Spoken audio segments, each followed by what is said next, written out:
Namo tassa bhagavato arahato samma sambuddhassa.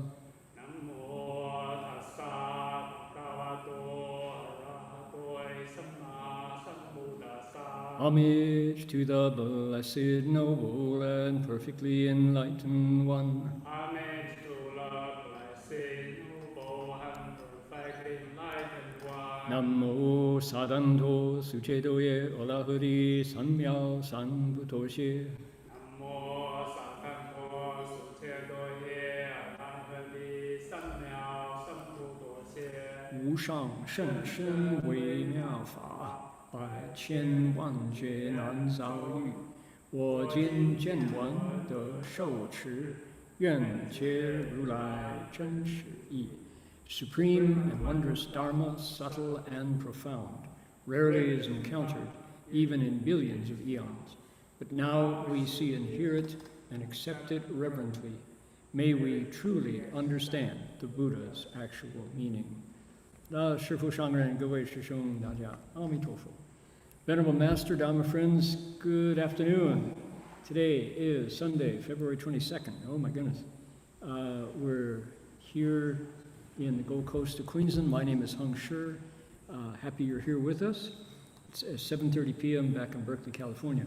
We'll be here starting at 1:30, which is 10:30 in China and Taiwan, Hong Kong, Singapore, Malaysia, for another couple weeks, because daylight savings happens in the west coast of California on March 8th. So we got a few more weeks to go. And then we'll start an hour earlier, 12:30 here, and then 10:30 a.m. in China. So to get us underway, let us invoke the presence of the Buddhas and Bodhisattvas.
And we would like to respectfully acknowledge the Kombu-Meri people.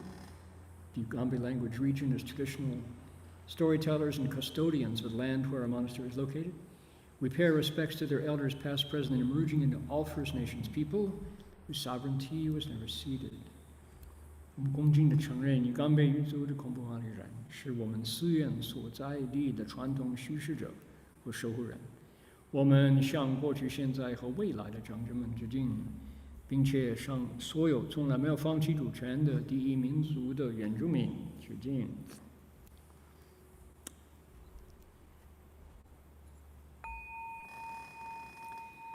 Bells sound wide resounds throughout 100 million worlds.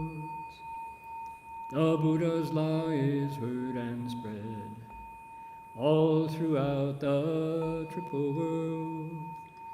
the wondrous sounds that everywhere fill the Dharma realm with peace. May those who hear it gain the strength to follow in faith the Buddha's path. 众生传3000劫内，佛法扬万亿国中，共寻其法界和平，利益报他那后的。Here we go. All right. Welcome to all of you. There's 77 of you currently, 71 of us here on Zoom, many more on YouTube. And glad that you're here from all over the world listening into the Avatamsaka. Today we've got an amazing breakdown of what's happening at the very end of Sudana's encounter with teacher number 7, Bhikshu Ocean Banner.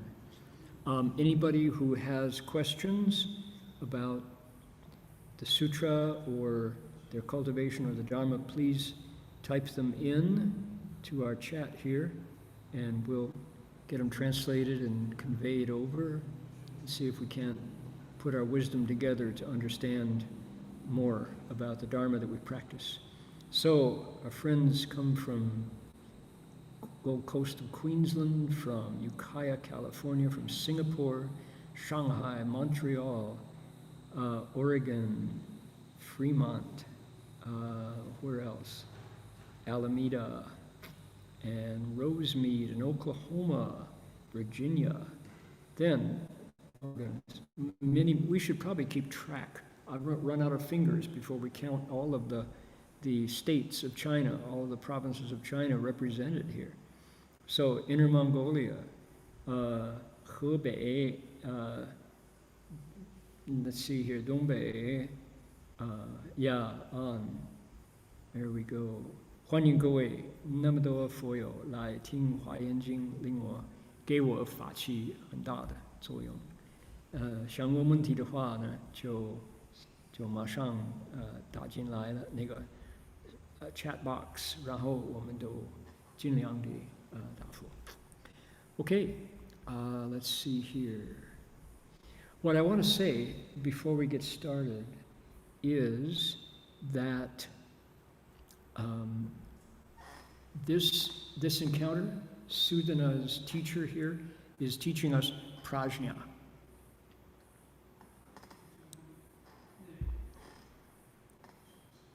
This is all about wisdom. That's why we don't hear the word compassion much.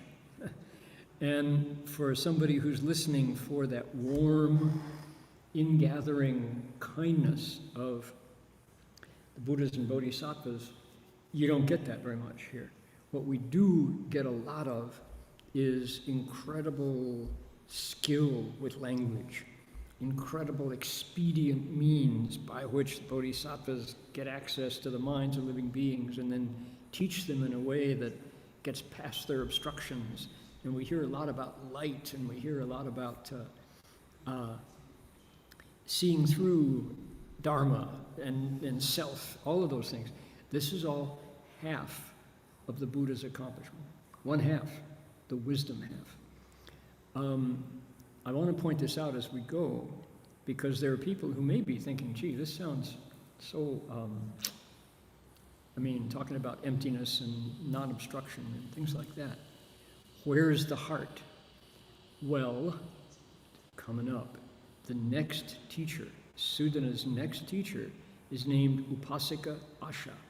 And she is the first woman teacher of his 53, and there are 20 some to follow her. There are 21 women, female teachers. And she begins to open up his heart. And when he is done, when he's at the end of his pilgrimage, just about to become a Buddha, he finally encounters Lady Maya, the Buddha's mother. And wow, she fully expands Sudana's access to the compassion in his own heart.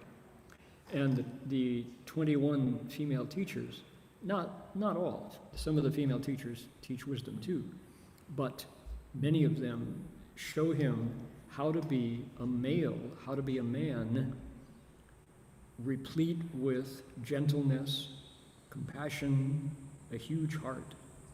Nothing to do with brittle, hard, judgmental and rejecting kind of energy. None of that. So, yeah, that's what I want to say. So as we hear more, today's is the conclusion of what Ocean Banner is teaching Sudana. And so let's jump in. Let's see what it says. Okay. Last week we finished with Sudana saying, what do you call this? What's the name of this samadhi? So we'll start there again. Right here. Okay, I'll give you a line, give it back. Sheng zhe, ci san mei zhe, ming wei he dang. Okay, Venerable Sage, what is the name of this samadhi? Okay, we've had, so Sudana has arrived, and here's what he saw.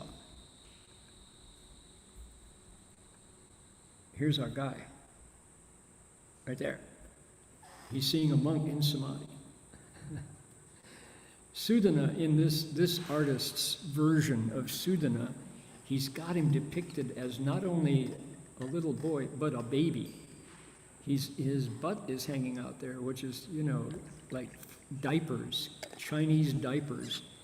He's that, and his hairstyle is what you do for children. That's not accurate, according to the sutra. That's a artist's rendition of Tongzi, young boy, right? In fact, he's 20 years old, and he's traveled months and months and months to get to where this teacher is. The teacher, that's a good example of a teacher sitting in samadhi, I guess. So, but here's Sudana. He's been staring at his teacher for 6 months and 6 days, watching 14 different kinds of beings emerge from different parts of his teacher's body in samadhi. This is that state of meditation that he's in. Okay? So he says, wow, what do you call this? What is the name of this samadhi? I've watched it function, you've taught me about it, but what do you call it when you refer to it? Okay? Here we go.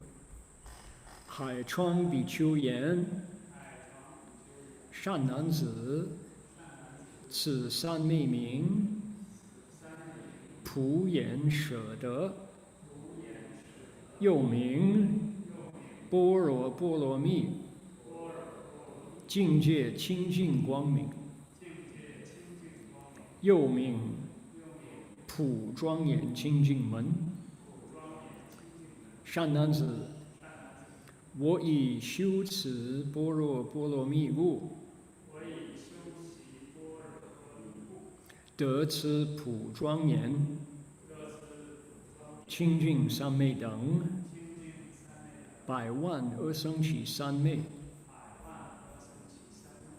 Okay. Yeah. Okay. There we go. English. The Bhikshu Ocean Banner said, good man, this samadhi is called renunciations and attainments, the universal vision, not I. It is also called the pure light of the state of prajna paramita. It is also called the gate of universal adornment and purification. Good man, I've attained the samadhi of universal adornment and purification, which is equal to millions of asankhya's of samadhis because of my cultivation of prajna paramita. Okay, so when I first read this, I was fascinated to learn, what do you call this samadhi, where 14 kinds of beings come out of your body, your skin pores, from your soles of your feet to the top of your head? What do you call it? And when I got the answer, I bounced right off it. It's like, what? He says, the samadhi is called renunciations and attainments of the universal I. Please tell me that is Buddhist code language, because I would hate to think that this is simple and I'm just missing it. I don't think so. I think it's because the translation hasn't got it yet. And then he says 3 names. There are 3 names in this. Number 2, pure light of the state of prajna paramita. We could translate that as radiance from prajna paramita's attainment, or when you get to prajna paramita. In plain language, it's called when you experience prajna paramita, this light is available to you. Or you shine when you get to prajna paramita. That's another way to translate the same thing. Okay, number 3, it is also called the gate of universal adornment and purification. I absolutely got nothing from that. What is a gate? How does universal adorn and what? You know, it's like, does the Buddha speak English, or is this just so far out that nobody's meant to understand it? I think it's translation problem. And it's not to say badly translated, it's to say this is hard to translate. It's not for sure okay. So let's take a look. Not being satisfied with bouncing off the name of it, I wanted to know what it meant. So I kept going with it. Okay. Here it is. Here we are. Here's today's notes. Okay. Let's work on that 3rd one. Oops. Put this away for now. Here we go. Okay. We'll work on that 3rd name. So it's, the Chinese says, sorry. There we go.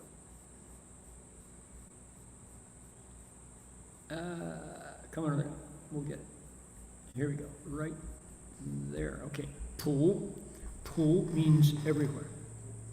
That's the first name for Samantabhadra. Samanta is everywhere. Can also mean entirely. It's not only directional, everywhere, it means completely, 100%. So everywhere or entirely, okay, this word is really central for the Avatamsaka Sutra, and it's important that we understand it because it comes up all the time, especially with bodhisattvas. Zhuangyan together can mean, so zhuang means magnificent, and so it has to do with the makeup of something, kind of like the tea, how it's built. The yan can mean stern, yansu. It's like really not smiling, you know, real business, all business. But it can also mean like wonderfully breathtaking, like awesome, vast, magnificent, right? All of that. So Zhuangyan together, there is a dictionary translation of Zhuangyan, which is decorative, or to decorate, or decorated, meaning like interior decorator, made pretty, a new coat of paint, some sparkles, right? It has that. And in Buddhism, it's funny in how, in order to avoid worldly language, Buddhists have come up with euphemisms. So in Buddhism, like for example, if the Buddha were to show up with his 32 hallmarks looking so incredible, you wouldn't say, wow, he's beautiful. You would say, oh, he's adorned. Right? He's adorned. Beautiful sounds too worldly. Beautiful sounds like, oh, you know, it's going to lead to physical attraction and attachments, or desire, which is to be avoided. So adorned is like, it's a level up from beautiful. You wouldn't say pretty. It's not that the Buddha's pretty. It's like, wow, it's really adorned. Okay, so it's got that quality to it. I think, however, because adornment so often simply means external beauty, made pretty. So like you, at Christmas time, you put a wreath on the door to adorn it. If you want to improve the looks of a building, you renovate it. It's superficial, it's external. I don't think that is what is meant here.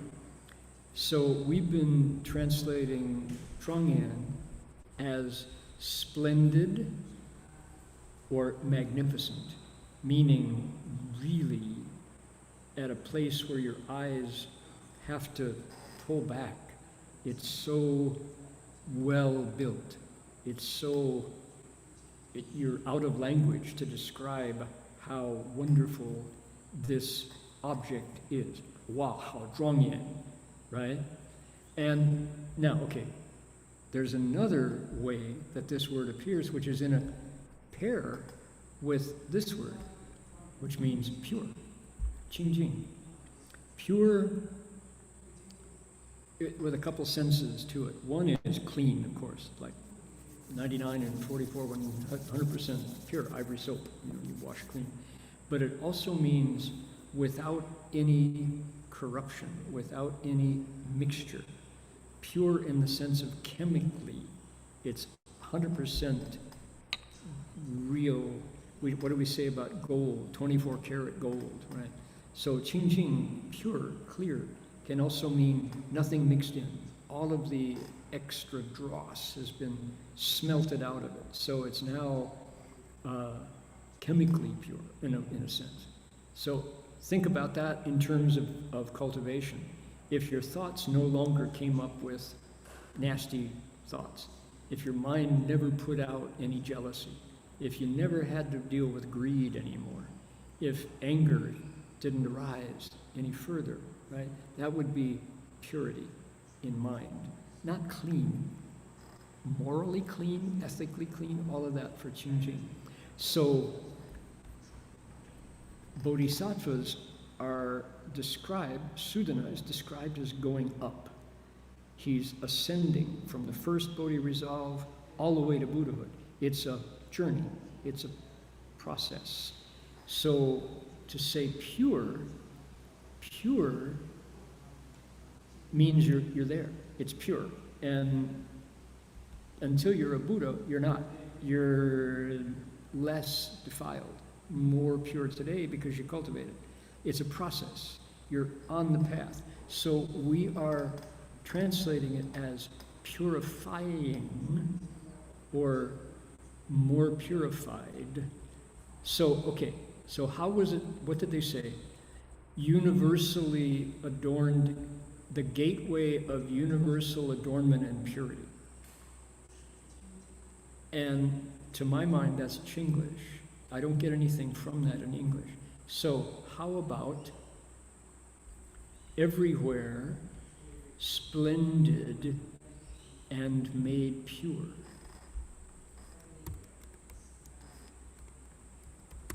Much more approachable.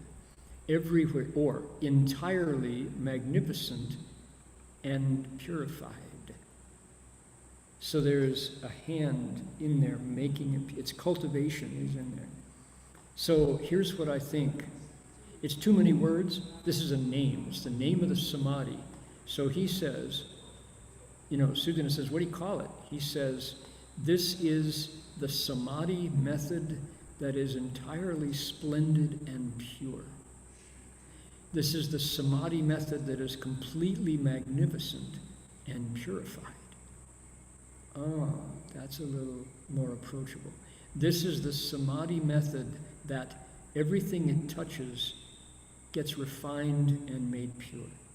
Or everything it produces, everything it creates, gets refined and made pure. I like that much better.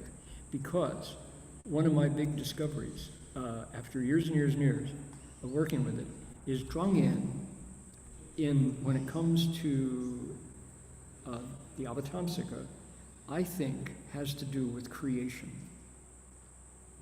So what was my clue? our dedication of merit. 愿以此功德庄严佛净土. May this merit and virtue create a Buddha land.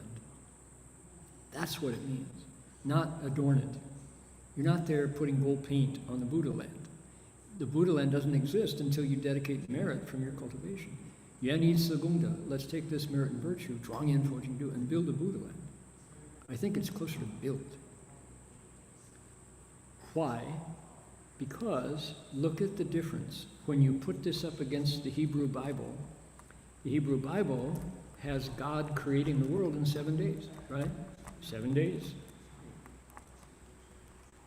And he rested. So it's a creation story. A lot of the Hindu scriptures, the Vedas, talk about the creation through sound. Mantras create. Om. Powerful creation. So Buddha Sutras talk about where karma comes from living beings, from bodhisattvas, from Buddhas, expedient means, fangbian, upaya. We are creating worlds to teach living beings. We're creating, Guanyin Bodhisattva creates 32 transformed bodies, right? Sanshara Xiang, Sanshara Nega Yingshen. What are you doing? She's Zhuangyan, I think. So that's kind of where I'm at with this. So, okay, I want to know, how do we name this samadhi? I think we can improve on the gate of universal adornment and purification. Universal adornment just doesn't work for me, and I think we should retire this phrase and not use it again. So, and a gate, it's not a gate, it's a method, it's a technique. He is teaching his new student, Sudana, about this samadhi. He said, yeah, this samadhi is called a method that lets you create and make pure all of these different teachings. Because why? Prajna paramita. Okay, enough of that. Does that make sense? I hope because I wanted to get a name. First time I read this, I thought, come on, you can't stop there. It's not a gate of universal adornment and purification, please. So then this next line really caught my eye. He says, good man, I've attained the samadhi of the method that creates everywhere through purification, and it's equal to millions of asankhya's of samadhis. Why? Because I cultivate prajna paramita. Ding, ding, ding, ding, ding. It's like, oh. So this incredible show that had Sudana standing still for 6 months and 6 days came from this, prajna paramita, right? So my antenna go right up. I want to know what this is. What, after all, is prajna paramita, and how does your cultivation of it create what he was able to do? So I think this is how I want to spend a little bit of time, if you all don't mind. And it is, what is it? It's heady. This is head stuff. This is wisdom. But it pays off. Here he is. Shananzala, good man, because I xiu cultivate and practice bolo mi, prajna paramita, I get this samadhi that on all sides is able to create and make pure things that it touches, as well as, along with, 100,000 asankhya's of samadhis. Okay, because of prajna paramita, here it is. People know this word? Prajna, wisdom, spiritual wisdom. Paramita, two things, perfection of wisdom or the wisdom that carries across. Two meanings. Paramita in Sanskrit, depending on how you separate the word. Para, mita, for take across, or param ita, perfecting, is what? All right, let me show you. It has meant different things. This is a famous image of Prajna Paramita. Prajna Paramita is a bodhisattva. She is embodied. This is an image from Indonesia, from East Java, in the 14th century, when a king of East Java wanted to make a gift to memorialize his wife. So got a sculptor he thought his wife reminded him of the perfection of Prajna Paramita. So he created this image, and interesting story, Dutch traders found it in East Java, took it to Holland, where it was on display in a museum, and then it got returned. The Indonesians asked for their artifact back. So it's now on the second floor of the National Museum in Jakarta. And in Wikipedia, look at this. Wikipedia says, Bodhisattva Devi, female bodhisattva, Prajna Paramita, the Buddhist goddess of transcendental wisdom. Why do they do that? She's a goddess. No, she's not. She is not a goddess. That would be a Devi. And bodhisattvas, so personified in a statue from the 13th century, East Java. The statue was discovered near this place, Singha Sari, in East Java. It was made in the likeness of the Queen and probably put by her tomb. A Dutch colonial official in 1820, took it, sent it to Holland, came to be to the Rijksmuseum in Leiden. She is a goddess of high standing in Mahayana Tantric Buddhism. People don't understand the prajna, that bodhisattvas can appear in female form. Guanyin Bodhisattva is not well known, right? So Guanyin Bodhisattva becomes the goddess of mercy. She's not. So here they make her the consort of the highest Buddha, and she symbolizes perfect knowledge. Well, sort of. So in January 1978, the National Museum of Ethnology in Leiden returned the statue to Indonesia, where it's in the Museum Nasional Indonesia. It's on the second floor. So how interesting, right, that this image, even though people are amazed at this feminine, extremely female presence, they still diminish it to make it a consort to whom? Consort to the Buddha. It's the Buddha's wife, basically, right? So,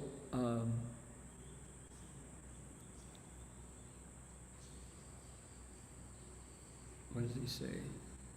Goddess of high standing. Yeah, she's the consort of the highest Buddha. So here we have the Buddha with a wife. So people are sincere, but they're uninformed. And probably they've never seen the Sangha. They never understood anything about practice of the Dharma. So they give the Buddha a wife. And there she is, right? And so Prajna Paramita becomes subservient to the male figure. Okay, so thank you, Master Shenhua, for giving us the sutra, giving us the proper Dharma, so that we can understand how Prajna Paramita is number 6 out of 6 paramitas. It's the highest, and it follows the first 4. Generosity, perfection of ethical behavior, patience, and vigor. Those 4, and together with number 5, which is is samadhi, chana samadhi, dhyana samadhi, It serves bodhisattvas as the basis for their ability to teach with expedient means. Now, why is that?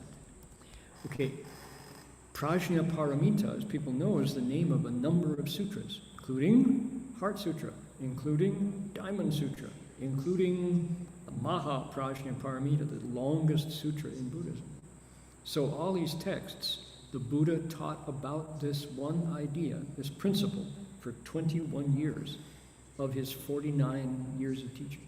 So how important is it that the Buddha devoted 21 years to teaching Prajnaparamita? Now, why is that? Okay, we've been over this before, but I really want people to get a sense of what this means. So let's take a look here. Why is it number 6? Why is it considered the ultimate perfection of the 6? It's because the Avatamsaka Sutra gives us tens of things. For example, the Bodhisattva's 53 stages that Sudana is going through one by one. There's the 10 faiths, the 10 zhu, abodes, 10 dwellings. There's the 10 shiheng, 10 practices, shiheng ping. There's the 10 dedications or transferences, the 10 stages, and then the last 2, equal enlightenment, perfect enlightenment, wonderful enlightenment. So in each of those 10, Bodhisattva goes 1, 2, 3, 4, 5, and he's still in the world. He's still giving to people, he's still being patient, he's still being vigorous. And then at number 5, what does he do? He meditates. Number 5 is always the step where you bring your personal, physical focus into a single point and enter samadhi, sanmei. With that 5th step, something happens. The 6th step is the place where emptiness arises. Emptiness. And you don't think of it as, oh, this is empty. How could this be empty? It's not. I hit it, it's heavy, you heard it. That's not empty. So what does it mean? You empty out. It's a verb, not a noun. At the 6th step, the meditator in samadhi, and you don't get to samadhi without those first 4, you get to those first 4, perfect generosity, morality, and patience, and vigor. And then when you meditate, very quickly, this vehicle for meditation, your body starts to transform. The bones, your teeth, your skin start to transform. Your breathing changes, your circulation changes, right? And this state of emptiness, shunyata, happens. When that happened for the Buddha's own monks, he said, now you're ready. I can start to teach you about emptiness. That's where step number 6 comes in. So, Prajnaparamita has to wait until your meditation is at a point where you've sat through pain a lot, you've sat through fire a lot, because your body actually transforms. And then the 6th step is something happens, which is 2 kinds of truth emerge. Prior, even before you meditate, or as you meditate, there's still duality in the world. That's the only truth you know. Black and white, true and false, male and female, night and day, up and down, real, unreal, solid, empty, right? Those are all duality. That's the world where we live. That's called ordinary truth. But once the meditator, in his or her meditation, has been to that state of emptiness and come out of it and then gone to have lunch, suddenly a second kind of reality opens. It's called Zhen-di. The first one is called Xu-di, or Su-di. This is Zhen-di. Paramartha, Satya, instead of Samvarti, Satya. What does that mean? It means duality is still there, but the Bodhisattva is able to see another level of truth and operate from that other level of truth. Cause and effect is still at work, but he or she now is able to see through the states that arise to your senses. Let me illustrate it. So truth when you're in duality is determined a lot by language. Make a real good point. Oh, that principle makes a lot of sense. How do you understand, let's say you're learning a new language? You understand it by discursiveness, by differentiating. Oh, a noun is not a verb is not a pronoun is not an adjective. You distinguish among them, right? Think of a knife. You have a butcher knife, a cleaver, you chop into finer and finer pieces. Small pieces, chop, chop, chop, chop, chop, chop, chop, chop, chop. Somebody who is really good with ordinary wisdom knows all the little pieces. A, B, C, D, E, F, G, H, I, J, K, L, M, N, P, right? You can chop it into little pieces. Somebody who gets to that second level of truth is able to bring all the pieces back together. So instead of functioning like a knife, your mind functions like a mirror. Does that make sense? So ordinary wisdom, duality, is there going, okay, maintenant je parle français.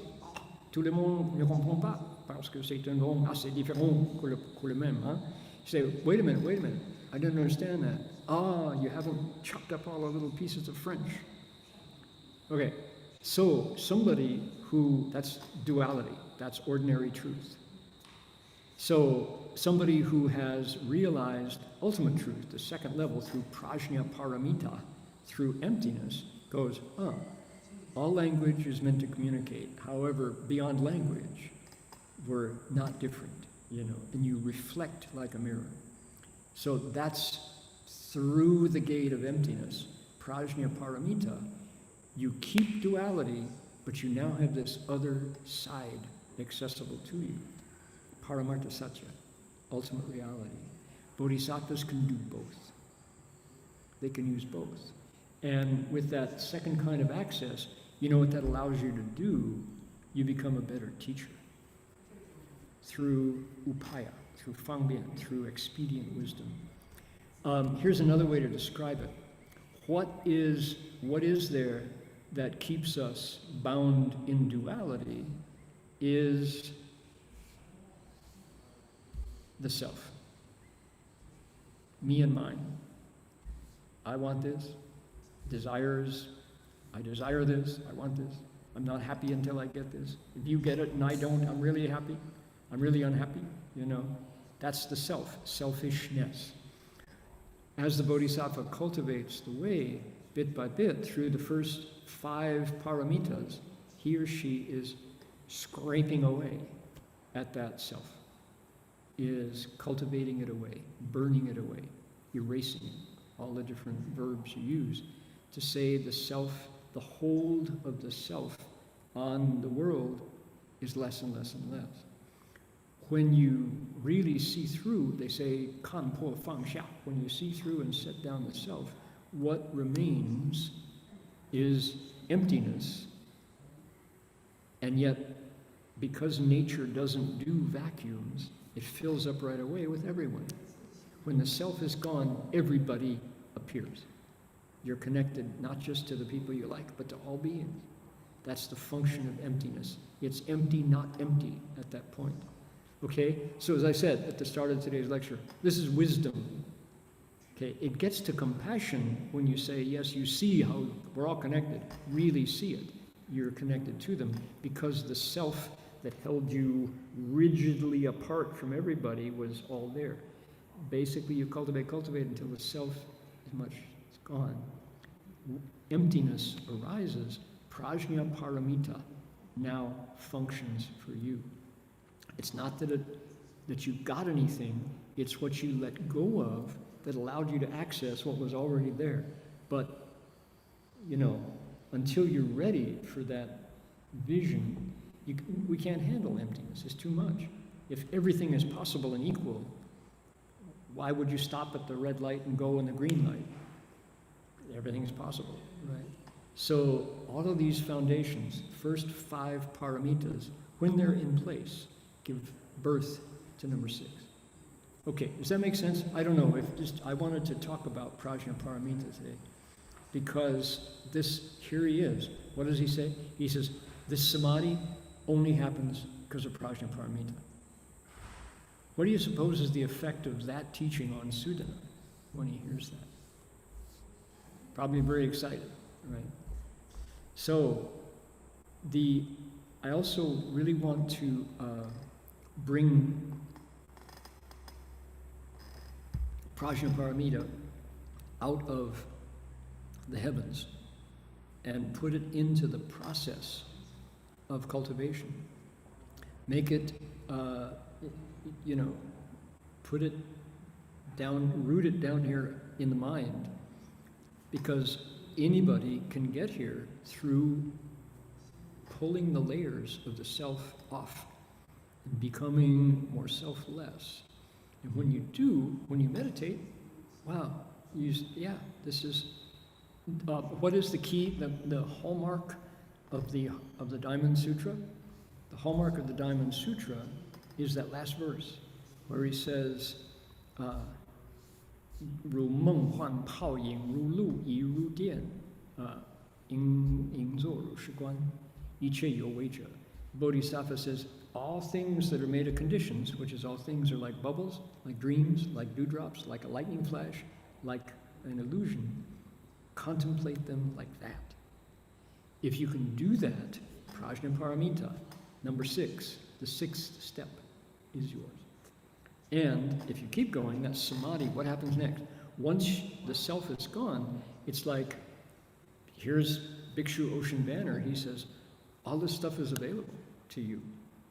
Because I think the Dharma realm, that the gateway of emptiness that opens to it, is this boundless spring of wisdom and samadhis and expedience and eloquence, and you can just, every cup you dip, once the self is there, you have access to this infinitely rich, deep treasury of wisdom and expedience that you can use to teach. And depending on the vows you've made, it's yours. It doesn't end. It's just there. And you just keep endlessly bringing it forth. So, yeah, this is the Tang Dynasty explanation, where, I like it, he says, it's said to be She De, the name Pu Yan She De, that was name number 1. The entire vision that renounces and gains. Universal eye of renunciation, that's Chinglish. So why? Prajna looks at everything, and it's renunciation because you don't get anything. If you got anything, you couldn't simultaneously be still and active at the same time. I really like that phrase. It's 若有所得不能极尽而用. Right. Oh yeah. So the Bodhisattva is just sitting there, and yet all of that stuff is done. That's magic. That's the Buddha nature at work, based on the vows of the Bodhisattva. 以无所得即无所不得. Because there's nothing to get, therefore there's nothing you don't get. Okay, thank you for that. Okay, so yeah. Anyway, Prajnaparamita, I just think that's very cool. There is, because you were also patient to sit through this, there's a melody that I really like.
Prajna Paramita, which, if you distill it down to just the name, Mahaprajna Paramita, and the sutra, the Heart Sutra, the Vajra Sutra, there are many people in praise of perfect wisdom.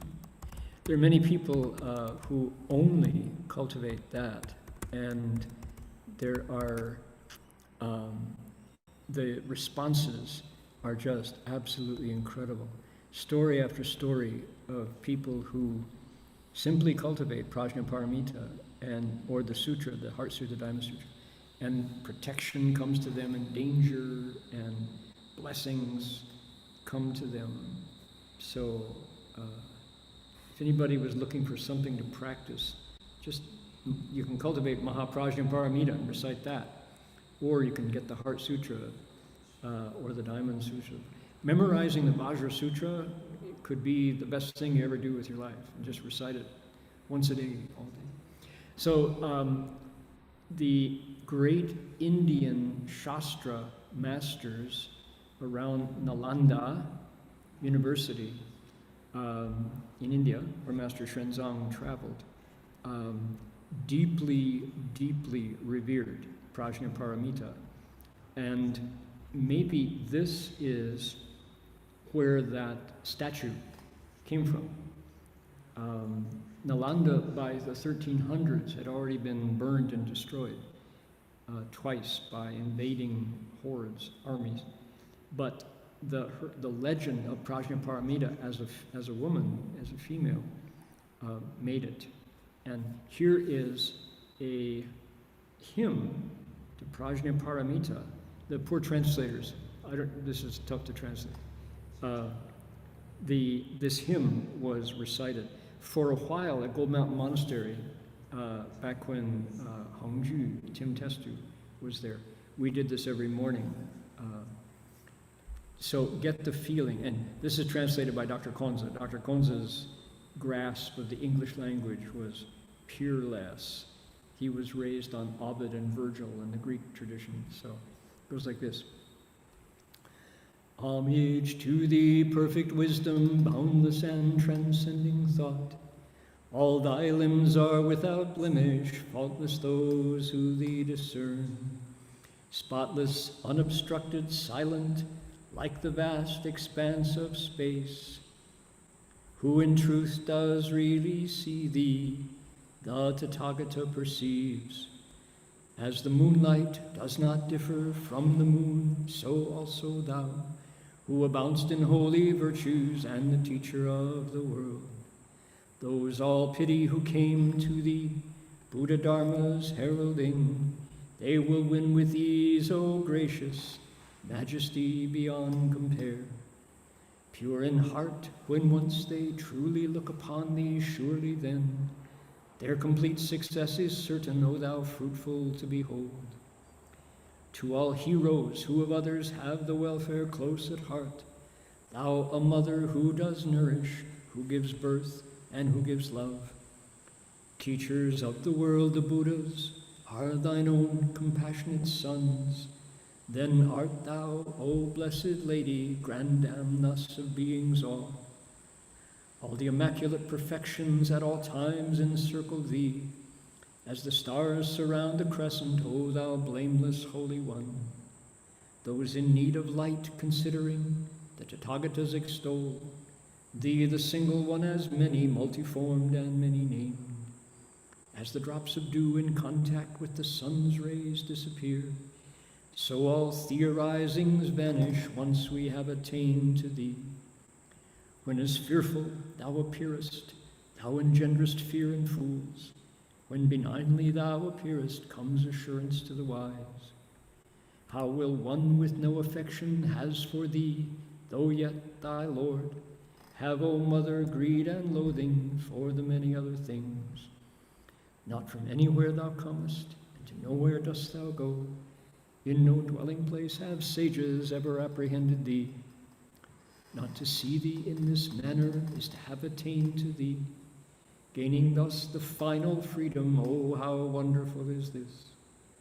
One indeed is bound who sees thee, one who sees thee not. Bound to, one again is freed who sees thee, one who sees not. Freed is two. Wonderful, profound, illustrious, hard thou art to recognize, like a mock show thou art seen, and yet thou art not seen at all. By all Buddhas, single Buddhas, by disciples courted too, thou the one path to salvation, there's no other, verily. Saviors of the world from pity, so that men might understand, speak of thee observing custom, but of thee they do not speak. Who is able here to praise thee, lacking signs and featureless, thou the range of speech transcending, not supported anywhere. In such words of current language constantly we laud thou who none of our acclaim concerneth, so we reach beatitude. By my praise of perfect wisdom all the merit I may rear, let that make the world devoted to this wisdom without peer. Now that is substantial English. It's dated. There's lots of thous and these in there, and art, things like that, and Lord, but still, you can tell immediately this is sacred language, right? And that is a praise to perfect wisdom, to Prajnaparamita, written in the 14th century by one of the Shastra masters of the Nalanda school, even though it had long since been just scattered and dispelled. So, Prajnaparamita, and he says, I've attained the samadhi of everywhere building and purifying, equal to millions of asankhas of samadhis, because I cultivate Prajnaparamita, because I went through emptiness. There you go. So these are the words of Bhikshu Ocean Banner. You know, he hasn't said much. He was just sitting in samadhi all the time. Okay, Sudana wants to know more. He needs more. He says, 上菜童子言，你们说，圣者，此三昧境界，究竟为如实也。The youth Sudana then asks, Venerable Sage, in the end, what is the state of this samadhi? 究竟, you say, ultimately, what's it like? What's it like? Sudana wants to know.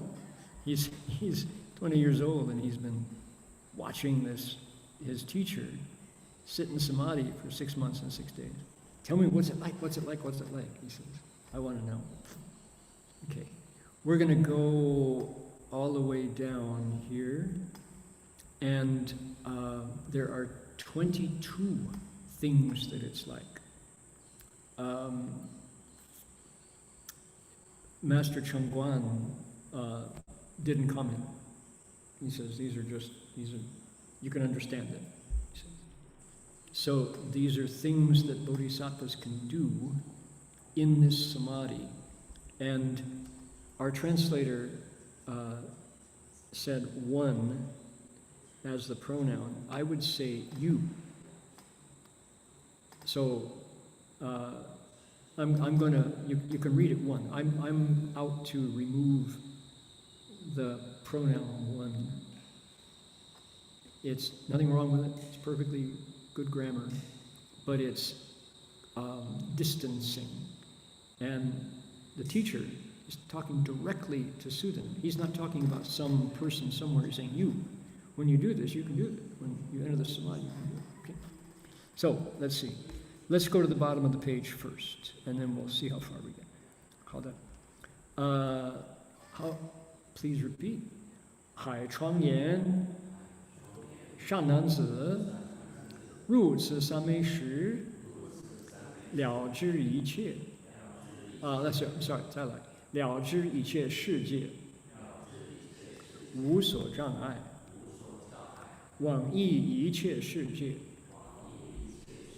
无所障碍，超过一切世界无所障碍，庄严一切世界无所障碍，修治一切世界无所障碍，严净一切世界无所障碍，见一切佛无所障碍，观一切佛广大维德无所障碍，知一切佛自在神力无所障碍，证一切佛诸广大力无所障碍，入一切佛诸功德海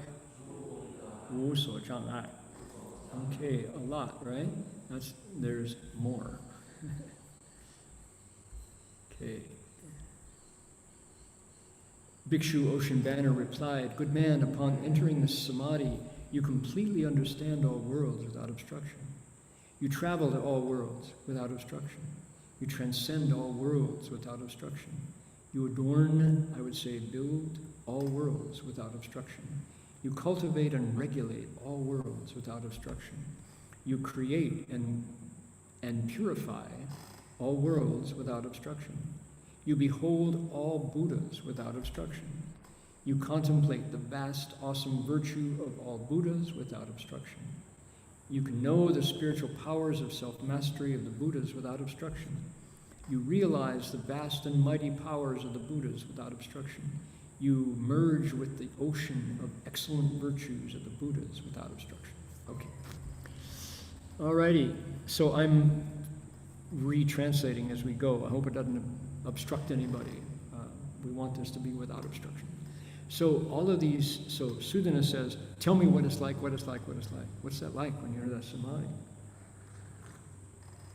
I really want to know because this is my next lesson. I want to do it myself. I want to accomplish this, and you've shown me how. So can you kind of give me a clue to what it's like? And he says, now, what does it mean to ru ding or ru sanmei, to enter a samadhi? It's in meditation. You are in stillness. Maybe later you can do it while moving, but mostly you're sitting still. And your mind merges with a different state. I guess if I were to propose something ordinary, give an analogy, it's like, how do you know when something is funny? You just know, and you laugh. Sometimes things are funny universally. Everybody laughs when they see the magician pull a rabbit out of his hat. It's just funny. And when it's not funny, you know it's not funny. What's the difference? Well, it was funny, just like that. So that's what it's like to enter samadhi while meditating. Before you didn't reach, you had scattered thoughts. Your thoughts were whirling. And now suddenly there's a stillness and a focus. That's what another way to think about it. So we're talking about the word ru. So you ru ding. What does it mean to ru ding?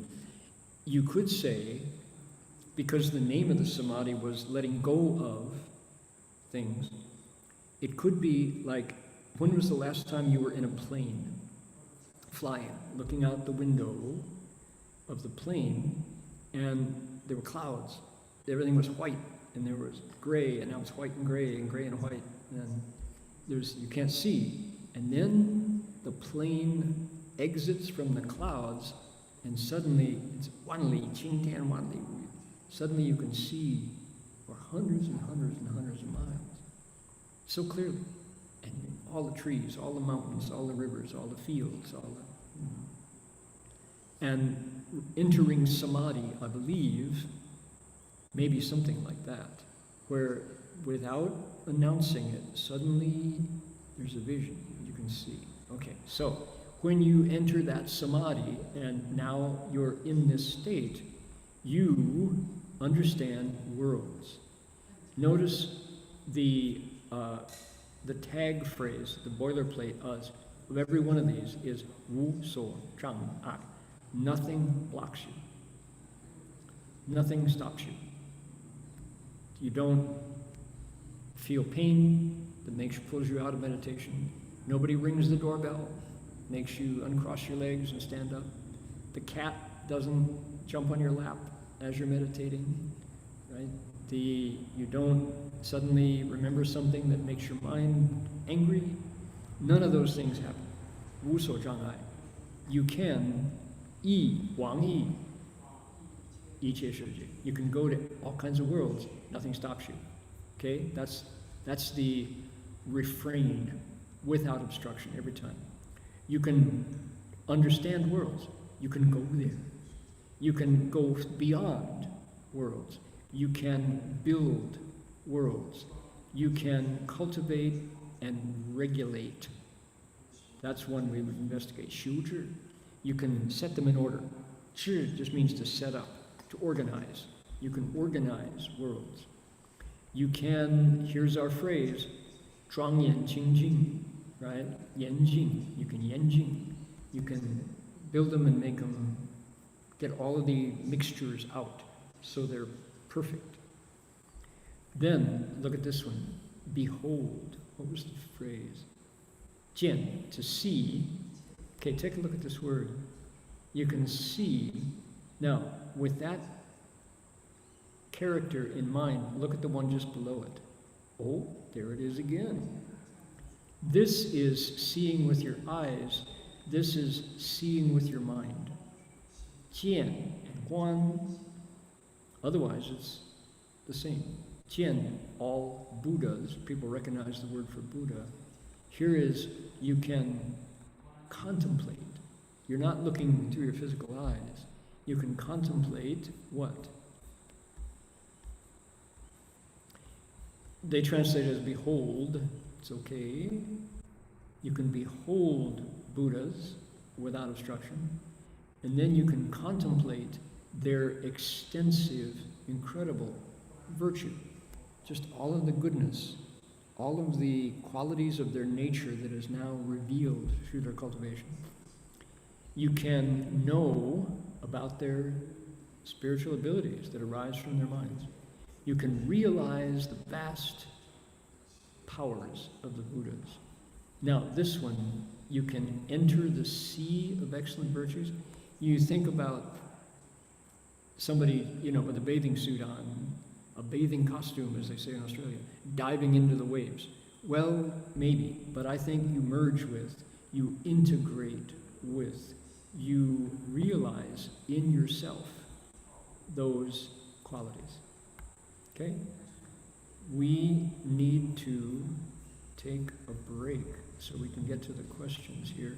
So we'll stop at this point and continue next week to conclude our incredible chapter. There we go. Let me show you. The only thing that's left here, it's got more qualities. He says, as they all do, that's all I know. I only know there's one samadhi. How bodhisattvas do these things, I don't know, but you go south and you meet Upasaka Asha. So he's sending him away, sending Sudana away. And Sudana doesn't want to go. He's invested in this teacher. He's been standing there for 6 months and 6 days. He really wants to know how to make it work, because now he's been initiated into this incredible samadhi. Oh my goodness. Can you imagine if that was your teacher and your lesson? Would you be in a hurry to get it to work for you? Oh yeah. Okay. Sudana's spontaneous reaction to Ocean Banner is striking. The arhats have ended birth and death. We find in the Sutra they laugh and cry. I used to think, once we're awakened and ended afflictions, we are no longer emotional. That's not the case. How do you understand? Well, for me to tell you, I would have to be admitting that I understand that state beyond, once I've ended afflictions. I haven't, so I can't speak with authority. I will say that we saw Master Hua respond normally to situations. There was a time, and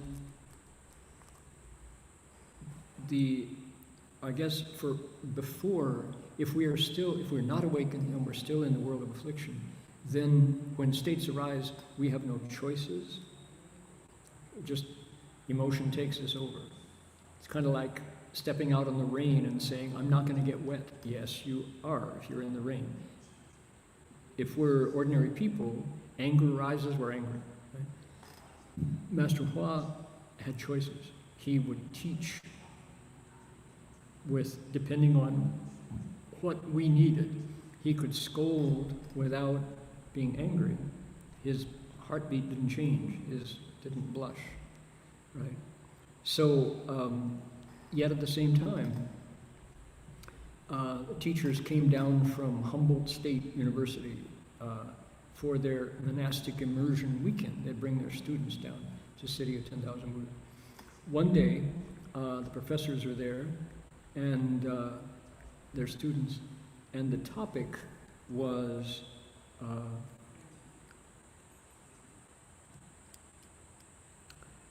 parents who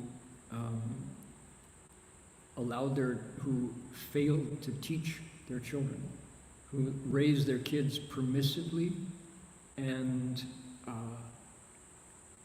allowed their kids to take drugs. And that was the professors were talking about situation on campus and how children arrived knowing things that they should not, that they met worldly dharmas too young. And so they arrived on campus having used drugs and alcohol and experimented in relationships and things way too young. Master Hua heard these stories and actually started to cry. And he said, how is there any hope for us to cultivate, for someone to cultivate wisdom when they've already been taught to outflow at such an early age, before their sprouts had even matured, he said. And so we saw Shifu cry at when young people lost their potential to wake up too early. So he definitely had normal feelings, but I think inside he didn't move, would be my guess. That's the difference. Master, I have a question. While upholding the precept against sexual misconduct, can I listen to popular music? If I see women while watching short videos, does this mean I should stop watching them altogether? In daily life, when I see other women, am I still allowed to look at their faces? Okay. 受持不学眼界，不能听流歌曲吗？看短视频看见女的，是不是也不能看短视频了？生活中看见其他女人，还能看对方的脸吗？Okay. So my question to you would be, what is your level of precepts that you have vowed to uphold, and how strong is your samadhi power? The 邪眼戒 that you're referring to, the precept against sexual misconduct, let's say you are a really sincere lay cultivator, and you've taken the 5 lay precepts, Sangui Wujie, the 3 refuges and the 5 precepts. So the third of the 5 precepts is called 不邪淫, and you promise that you won't cultivate sexual misconduct for the rest of your life. So we define, there are different ways to define that sexual misconduct. The way I define it is you are true to your marriage vows. So if you have vowed to stay together till death do you part, through sickness and health, through poverty and wealth, through all the different things that happen to a family, you promise to not cheat, right? To stay with your spouse, male or female. And if you're not clear about what that means, then ask yourself how you would feel if you discovered that your husband or wife had a boyfriend or a girlfriend. That's what it means. You say, to the end of my life, I'm going to keep my promise. I'm going to vow to be true to you. Okay. The word for people who don't do that is adultery. You break your marriage vow. Now, that particular behavior and that restraint that you voluntarily say you will do if you hold that precept is not unique to Buddhism. It's in every major religion teaches the same, because fidelity in a marriage is the foundation of a community. That's the glue that holds families together. And families that fall apart create a ripple throughout society, throughout a country, throughout a world. So this is a fundamental promise that you make. Now, if you are not married, then the way we interpret this is you don't hurt people with selfish sexual desire. You're not promiscuous. You don't run around. You don't sleep around carelessly and break hearts. Same thing. That's how you keep a community together. So this allows for long-term relationships, committed relationships, all right? This third precept is not celibacy for lay people. So that's a key distinction. And if you have not held those precepts, to say you're breaking the precept, if you haven't taken the precepts, and therefore, as you say, looking at videos, is that breaking the precept? No, you haven't held the precepts. Okay, so looking at videos, what happens when you look at videos in your mind? Do you have desirous thoughts? Is that why you watch the video? Well, that's basically like saying, I don't want to have this fire, meanwhile I'm pouring gasoline on the fire. Of course it's going to burn hotter, right? So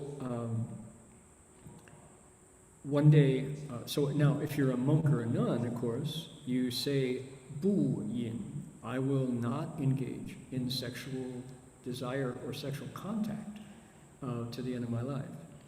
So the rules, the container for a monk or a nun is stronger.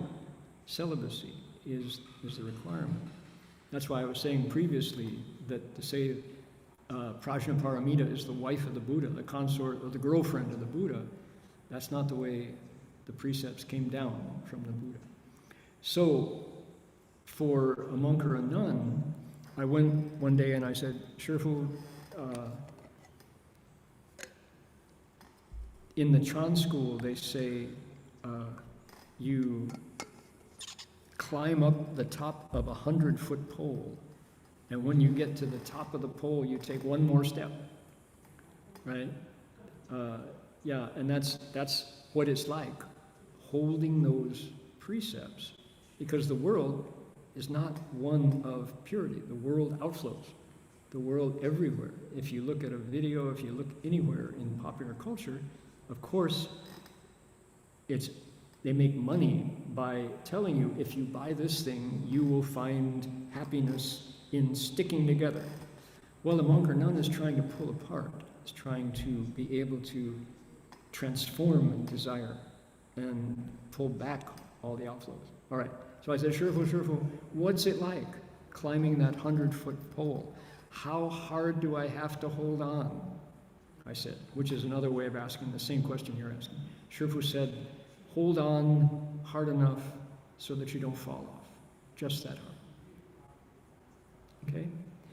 Let's restate your question.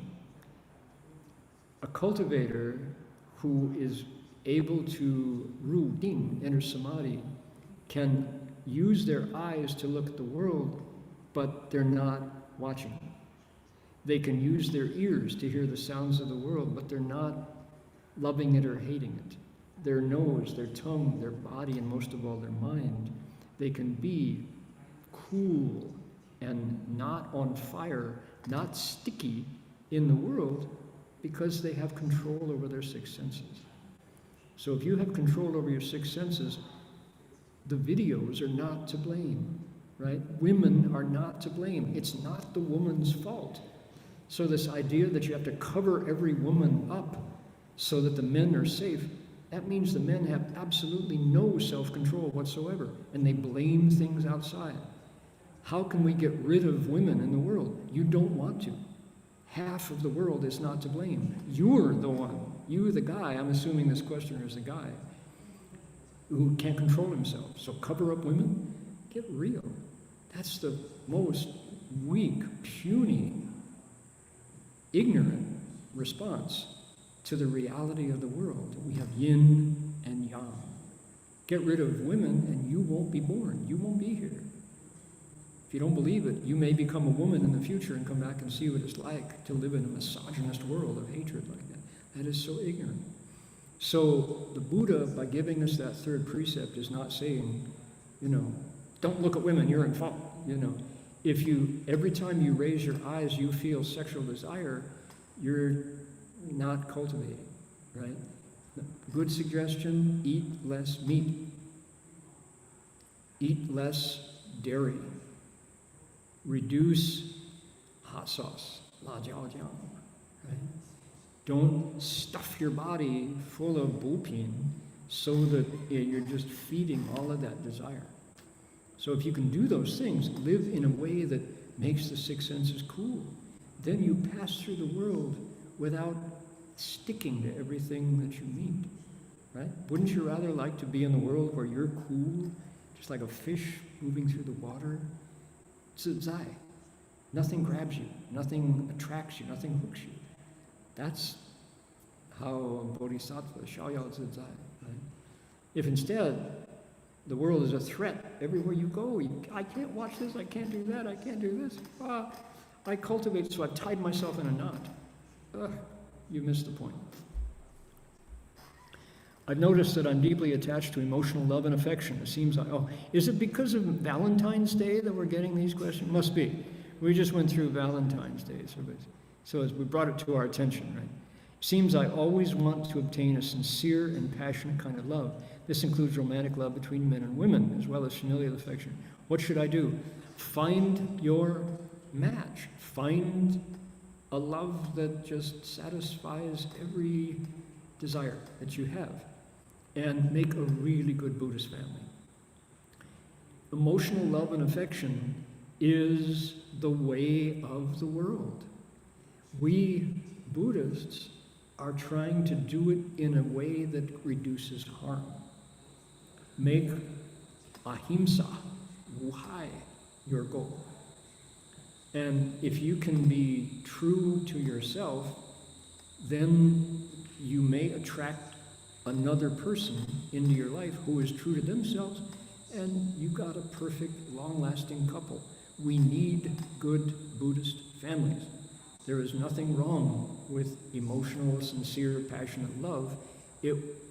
Make it last 60 years. Make it last 70 years. Okay? So I didn't see Shifu telling people not to get married, not to fall in love.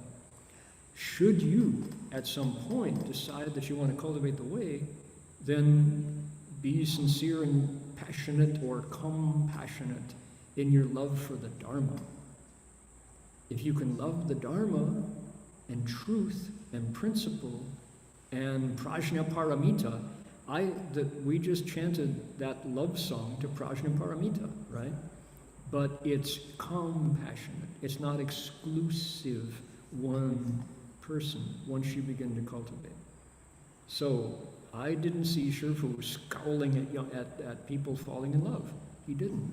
He talked about how love is difficult because it tends, if it's only based on external attraction, that changes, right? Think of all the love songs in the world about you're not the same. Where did you go? Right? Homage to Dharma. May I respect, what exactly does samadhi refer to besides meditation? What else do you need? Precepts. Samadhi is the second step. The first step is becoming a better person. Looking at your pingde, looking at your character. So if you can, 不争, 不贪, 不求, 不自私, 不自利, 不达妄言. You can not fight, greedy, seek, be selfish, self-pursuit, self-benefiting, and dishonest.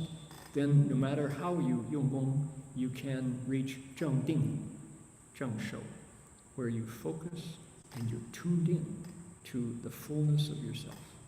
反求诸己. Then you reach that second stage of samadhi. What follows is wisdom after that samadhi. Can you recommend a practice or mantra that will help you find a livelihood consistent with the Dharma? So, livelihood consistent with the Dharma is, there are many, many choices. It's up to you. And why do you suppose Guan Yin Pusa has 32 response forms that she appears in? Because not only does she want to give people livelihoods consistent with the Dharma, she wants to give all different categories of beings. She talks to gods, she talks to kings, she talks to Vajra spirits. She appears in all those different forms to follow our desires. So here you're asking about how do I get a mantra that you follow and then generates the thing that you desire. Look into your heart, listen carefully, and find out what you want. Personally, I connected with the Great Compassion Mantra early on. When I stepped into the door of Gold Mountain Monastery, Richard Josephson, the former Bhikshu of Hong Kong, said to me, first thing I heard, did you learn the Great Compassion Mantra? What's that? He said, you should learn that. Okay. Well, he was right, and I did. And I learned it in about a month. Driving, I had the yellow ceremony book on my steering wheel as I drove, and memorized a line and a line and a line. It takes a while. But from that, my livelihood, consistent with the Dharma, consisted of leaving home. So Guan Yin Bodhisattva is the power behind that mantra. If you ask Guan Yin Pusa, bow to Guan Yin, and ask her to guide your steps. That's it. Just say, Guan Yin Pusa, 慈悲引导我的脚步. Lead me where I'm supposed to go. And then memorize the mantra. That'll be great. Some people do 六字大红咒, like 六字大明咒, Om Mani Padme Hum. Some people love that. Other people, Junti Pusa, Dojir Tonan, Unali Bishati Pila Bashalat. Well, let's see, it's a Dojir Tonan, Sado Nan, Samyo Samputo, Jujunan. Here we go. Sado Nan, Samyo Samputo, Jujunan.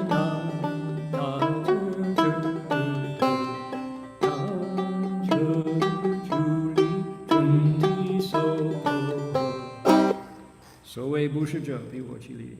Sadhanan Samyato, Jujanan, Dajatonan, Juli Juli Junti Sopo. Some people recite that and let that be the mantra that leads them where they want to go. So mantras are wonderful. If you want to find a book that talks about that, you investigate it on your own, get the Lang Yin Zhou Shu.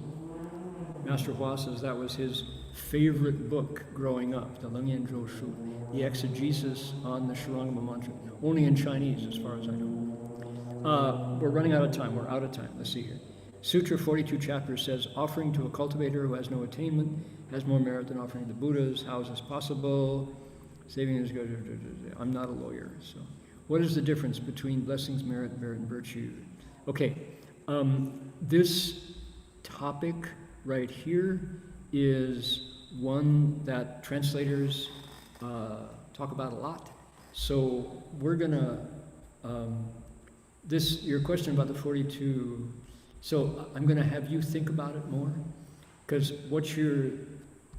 it's good to question what comes up in the sutra, but the tone I get here is real doubt, and you think that the sutra might be wrong. Think it through.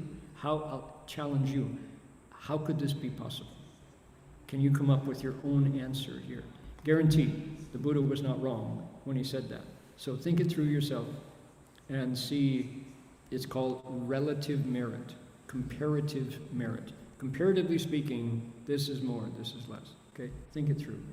This question of Fu Bao Gong De and Fu De, right? And there's also Xian De and there's Yin De. There's more distinctions here. There's Gong Lao, etc. So we can bring this up next week and put that at the top next week, so we'll get to it. Be sure to get to it. Okay, we have really wonderful questions here, and I'm giving more time to it, but I'm still running short of all your good questions. Please keep asking. I value your questions a lot, and I appreciate that you're asking real Dharma questions here. That's what I was hoping. And they're very helpful for me to understand what people are questioning. That Junti mantra is a really good one. We do it every day after lunch. Sadhu nan san miao san buto juju nan dajrito nan juli juli dunti sopoha. In that same book, the Sharangama exegesis, Langyan Shu, there's an amazing couple pages at the very end of the book about the Junti Shanzhou. Qi Ju Zhi Fomu, Qi Ju Zhi Junti Shanzhou. The spiritual mantra for Junti Kundi, Junti Bodhisattva. It talks about if you recite that 10,000, 100,000 times, you can wipe away karma, you have wonderful dreams. And it's an amazing, amazing mantra. Junti Bodhisattva is pretty much unknown, except for people who are deeply immersed in the Dharma. Let's see here. I'll bring her image. I don't have it quick at hand here. I'll bring her image next week so we can see Junti Bodhisattva. That's a really wonderful study. Okay, time for us to dedicate merit. Happy New Year, and we will be meeting an hour earlier in 2 or 3 weeks. Okay, all good? Can we send out our best wishes to the world, however you would like to improve it? Here we go.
May all become compassionate and loving. Before we go, oh, did you all get to, how about we all, when we saw the monks bowing, walking, we felt so peaceful. Take a minute and feel peaceful.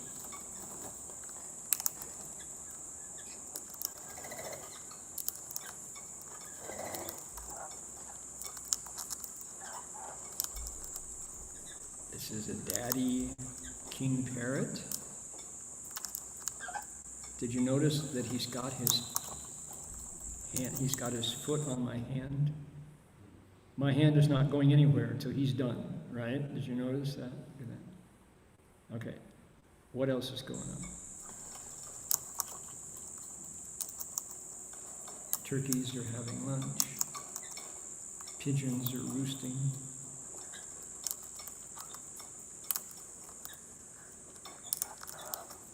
Lorikeets are overseeing everybody.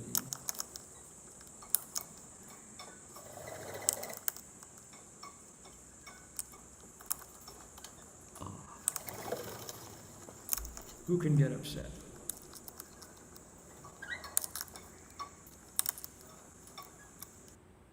There we go.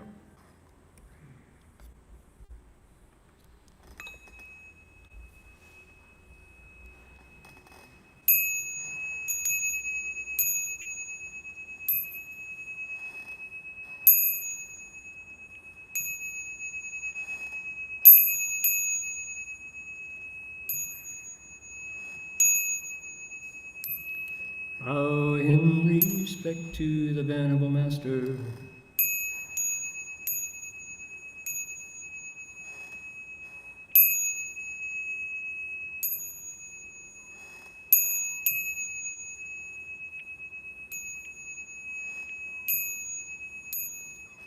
新年快乐! Happy New Year, everybody. See you all next week. Amitofo.